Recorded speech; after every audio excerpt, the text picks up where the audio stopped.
Hello అండి. మనం రోజు ఫోన్తో ఎంత టైం స్పెండ్ చేస్తాం? చాలా కదా?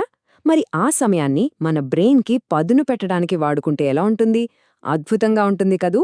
సరిగ్గా దాని గురించే ఈ విశ్లేషణలో మనం మాట్లాడుకోబోతున్నాం. పదండి ఇక విషయంలోకి వెళ్ళిపోదాం. ఒకసారి ఆలోచించండి. గంటల తరబడి ఫోన్లో అలా రీల్స్, షార్ట్స్ స్క్రోల్ చేసుకుంటూ పోతుంటే టైమే తెలియదు. మనలో చాలామందికి ఇది రోజూ జరిగేదే. కాని ఎప్పుడైనా అనిపించిందా? దీనివల్ల మన బ్రెయిన్ కాస్త స్లో అవుతోందేమో అని? మన ఆలోచించే పవర్ తగ్గుతోందేమో అని? ఇది చాలా ముఖ్యమైన ప్రశ్న.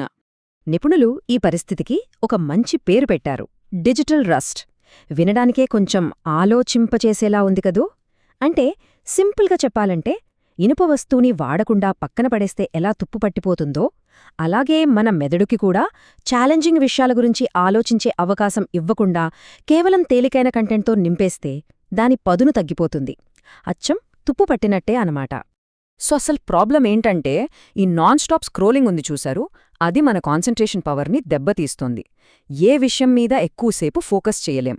ఏదైనా పెద్ద సమస్య వస్తే దాన్ని ఎలా సాల్వ్ చేయాలో ఆలోచించలేకపోతాం. ఇది జస్ట్ టైంపాస్ అనుకుంటే పొరపాటే. మన మానసిక పదునుపై ఇది డైరెక్ట్ ఎఫెక్ట్ చూపిస్తుందన్నమాట. అయితే అయ్యో, మరి దీనికి పరిష్కారం లేదా అని కంగారుపడకండి. ఖచ్చితంగా ఉంది. అసలు విషయమేంటంటే, ఏ ఇంటర్నెట్ అయితే మనల్ని ఇలా తయారు చేస్తోందో, అదే ఇంటర్నెట్ మన బ్రెయిన్ను షార్ప్ చేసే ఒక పవర్ఫుల్ టూల్ కూడా. దాన్ని ఎలా వాడుకోవాలో తెలిస్తే చాలు. ఇప్పుడు మనం అది చూద్దాం. మన బ్రెయిన్కి వర్కౌట్ ఇచ్చి మన థింకింగ్ పవర్ని నెక్స్ట్ లెవెల్కి తీసుకెళ్లే ఒక 10 అద్భుతమైన వెబ్సైట్స్ గురించి ఇప్పుడు తెలుసుకుందాం. ఇవి మన డిజిటల్ అలవాట్లను మార్చే ఒక పర్సనల్ టూల్ కిట్ లాంటివి. సిద్ధంగా ఉన్నారా?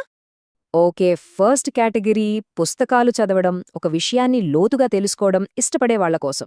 ఇక్కడ ఎలాంటి యాడ్స్ గొడవ ఉండదు, కేవలం నాలెడ్జ్ మాత్రమే. ఇందులో మొదటిది ప్రాజెక్ట్ గుటెన్బర్గ్. ఇక్కడ వేల కొద్దీ వరల్డ్ క్లాసిక్ బుక్స్, అన్నీ కంప్లీట్గా ఫ్రీ, ఒక్క యాడ్ కూడా రాదు. తర్వాత లాంగ్ రీడ్స్. పేరులోనే ఉంది కదా, ఇక్కడుండే ఆర్టికల్స్ మనల్ని ఆలోచింపచేస్తాయి. ఇవి 2 నిమిషాల్లో చదివేసేవి కాదు. ఇక మూడోది ఏయాన్. సైన్స్, ఫిలాసఫీ, మన చుట్టూ ఉన్న ప్రపంచం ఎలా పనిచేస్తుంది, ఇలాంటి టాపిక్స్పై మన బ్రెయిన్కి మంచి ఫీడింగ్ ఇచ్చే ఆర్టికల్స్ ఇక్కడ దొరుకుతాయి. నెక్స్ట్ కేటగిరీ ఇంట్లో కూర్చునే world class university level education పొందాలనుకునే వాళ్ల కోసం. దీనిలో ఫస్ట్ది కోర్సెరా. స్టాన్ఫర్డ్, ఎన్వై లాంటి పెద్ద పెద్ద యూనివర్సిటీల నుండి ఏఐ, సైకాలజీ ఇలా వేల కొద్దీ ఆన్లైన్ కోర్సులు ఇక్కడ చేయొచ్చు. ఇక రెండోది, ఇది చాలా స్పెషల్, ఎంఐటి ఓపెన్ కోర్స్వేర్. ప్రపంచంలోనే నంబర్ 1 ఇన్స్టిట్యూట్ అయిన ఎంఐటికి సంబంధించిన real class room lectures, notes, చివరికి పాత క్వశ్చన్ పేపర్స్ కూడా అన్ని ఫ్రీగా దొరుకుతాయి. ₹1 ఖర్చు లేకుండా ఎంఐటిలో చదివినట్టే. ఆలోచించండి.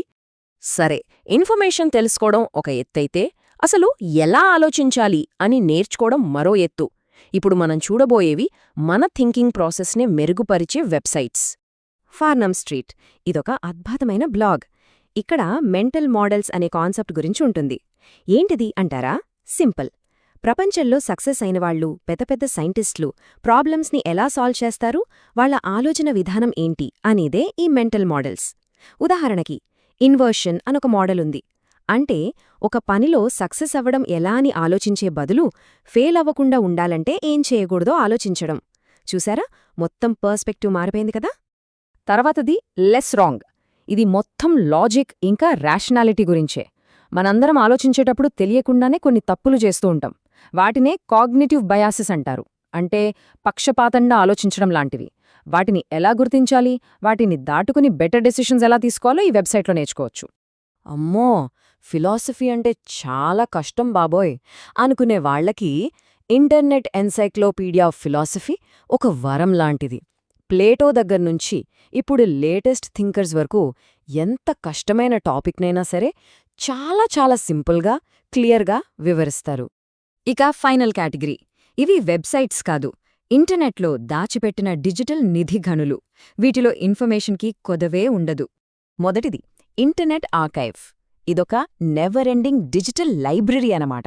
లక్షల పుస్తకాలు, పాత సినిమాలు, అరుదైన సమాచారం, ఊహించుకోలేనంత కంటెంట్ అంతా ఇక్కడ ఫ్రీగా దొరుకుతుంది.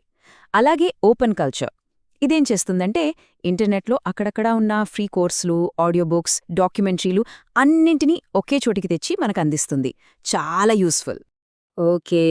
ఇంత మంచి వెబ్‌సైట్స్ ఉన్నాయని తెలిసింది. బావుంది. కానీ వీటిని వాడాలి గదా! దానికోసం ఒక చిన్న ఛాలెంజ్ తీసుకుందాం. మనం చేయాల్సింది చాలా సింపుల్. ఖాళీగా ఉన్నప్పుడు టైంపాస్ కోసం అలా ఫోన్ తీసి స్క్రోల్ చేయడం మానేయాలి. ఆ టైంని కావాలని ఉద్దేశపూర్వకంగా ఏదైనా నేర్చుకోడానికి కేటాయించాలి. అంతే. ప్యాసివ్‌గా చూడటం నుంచి యాక్టివ్‌గా నేర్చుకోవడం వైపు మారాలి. దీనికోసం గంటలకి గంటలు కేటాయించక్కర్లేదు. రోజుకి జస్ట్ 30 నిమిషాలు. అంతే. ఈ చిన్న మార్పు కొన్ని నెలల్లోనే మన ఆలోచించే విధానంలో ఎంత పెద్ద మార్పు తెస్తుందో చూస్తే ఆశ్చర్యపోతారు. గుర్తుపెట్టుకోండి, జస్ట్ 30 మినిట్స్. ఆ 30 నిమిషాలని రీల్స్ చూడటానికి బదులుగా మనం ఇందాక చెప్పుకున్న వెబ్సైట్స్లో దేనికో ఒకదానికి కేటాయించండి. కొద్ది రోజుల్లోనే మన ఆలోచన విధానంలో, ప్రాబ్లమ్స్ని చూసే దృష్టిలో తేడా స్పష్టంగా కనిపిస్తుంది. ఇది నిజంగా ఒక అద్భుతమైన అనుభవం అవుతుంది. మరి ఇంకెందుకు ఆలస్యం? బ్రెయిన్కి పదును పెట్టే ఈ జర్నీలో మొదటి అడుగు ఇప్పుడే వేద్దాం. ఈరోజు ఈ 10లో ఏ వెబ్సైట్ని ట్రై చేయబోతున్నారో ఆలోచించండి. మీ జ్ఞానయాత్రను ఈరోజే మొదలుపెట్టండి.